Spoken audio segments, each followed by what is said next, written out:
2025년 3월 21일 금요일 새벽 기도입니다.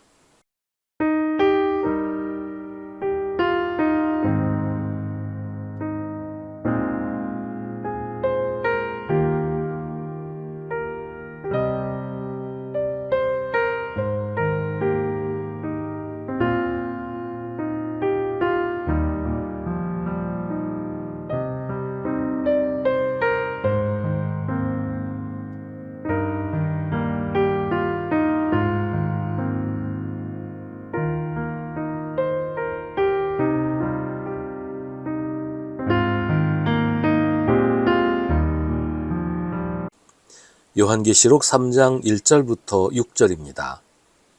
사대교회의 심부름꾼에게 이렇게 써보내어라. 하나님의 7영과 7별을 가지신 분이 말씀하신다. 나는 네 행위를 안다. 너는 살아있다는 이름은 있으나 실상은 죽은 것이다. 깨어나라. 그리고 아직 남아있지만 막 죽어가는 자들을 굳건하게 하여라. 나는 네 행위가 나의 하나님 앞에서 완전하다고는 생각하지 않는다. 그러므로 네가 그 가르침을 어떻게 받고 어떻게 들었는지를 되새겨서 굳게 지키고 회개하여라. 만일 네가 깨어있지 않으면 내가 도둑같이 올 것인데 어느 때에 내가 네게 올지를 너는 알지 못한다. 그러나 사대에는 자기 옷을 더럽히지 않은 사람 몇이 있다. 그들은 흰옷을 입고 나와 함께 다닐 것인데 그들은 그럴 자격이 있기 때문이다. 이기는 사람은 이와 같이 흰옷을 입을 것인데 나는 그의 이름을 생명책에서 지워버리지 않을 것이며 내 아버지 앞과 아버지의 천사들 앞에서 그의 이름을 시인할 것이다. 귀가 있는 사람은 성령이 교회들에 하시는 말씀을 들어라. 아멘. 사대라는 도시는 상당히 부유한 곳이었다고 해요.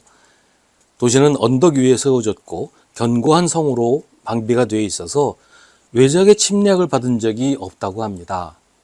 그런데 군대가 아닌 도둑대가 몰래 숨어 들어와서 순식간에 성을 탈취해버린 적이 있었다고 해요.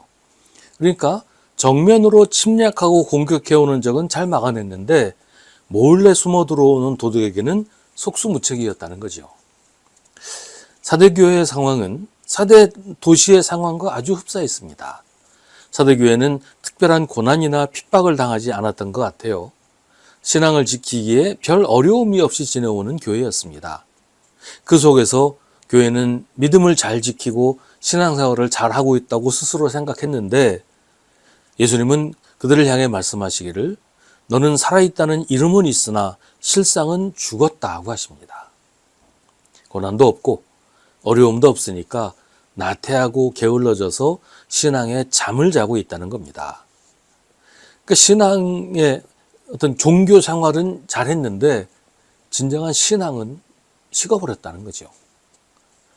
그냥 주일날 하루 교회 와서 예배 보고 집에 가고 그걸로 내 할 건 다 했다. 내 신앙은 단단하다. 이렇게 생각하고 있었다는 거예요. 봉사도 하지 않고 전도도 하지 않고 구제도 하지 않고 그냥 이름만 기독교인인 채로 지내고 있다는 겁니다. 교회가 박해를 당하지 않고 어려움을 겪지 않으면 신앙생활을 잘할 것 같은데 역사적으로 보면 별로 그렇지 않다는 것을 알게 됩니다. 오히려 신앙이 나태해지고 나약해집니다. 어쩌면 지금 한국 교회가 바로 그런 모습이 아닐까 생각하게 됩니다. 교회도 많고 세계에서 제일 큰 교회들 다 한국에 있고 교인 수도 많지요. 근데 교회가 교회로서의 역할을 제대로 하고 있느냐? 별로 그런지 못한 것 같아요. 교회가 세상의 빛도 되지 못하고 있고 소금도 아닌 상태에서 교회가 무엇 때문에 존재해야 하는지조차 잊어버리고 그냥 가진 것에 만족해서 안주하고 있는 것 아닌가 하는 생각을 많이 하게 됩니다. 그런 교회를 보시면서 예수님이 하시는 말씀이 너는 살아있다는 이름은 있으나 실상은 죽은 것이라고 하십니다.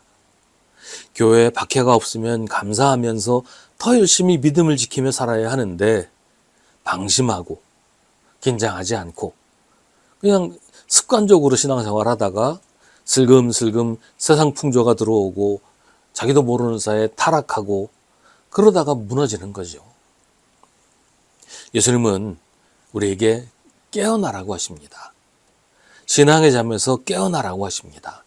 영혼의 깊은 잠에서 깨어나라고 하십니다. 어떻게 하면 깨어날 수 있을까요? 어떻게 하는 게 깨어나는 것일까요? 3절에는 내가 그 가르침을 어떻게 받고 어떻게 들었는지를 되새겨서 굳게 지키고 회개하라고 하십니다.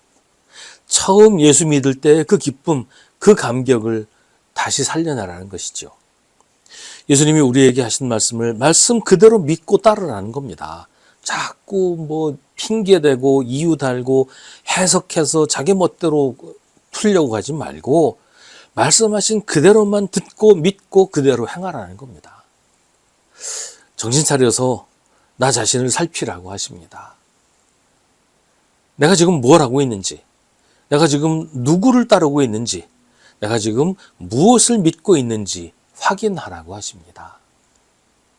깨어있지 않으면 예수님이 도둑같이 오신다고 합니다. 이것은 예수님이 몰래 오신다는 말씀이라기보다는 사대성 사람들이 방심하고 있다가 도둑이 오는 줄도 몰랐던 것처럼 예수님이 오시리라는 기대와 기다림 없이 살다가 막상 예수님 오시면 당황하고 허둥대게 될 것이라는 말이에요.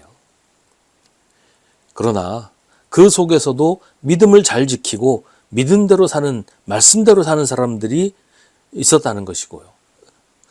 그 이름을 생명책에서 지워버리지 않을 것이라고 예수님 말씀하십니다.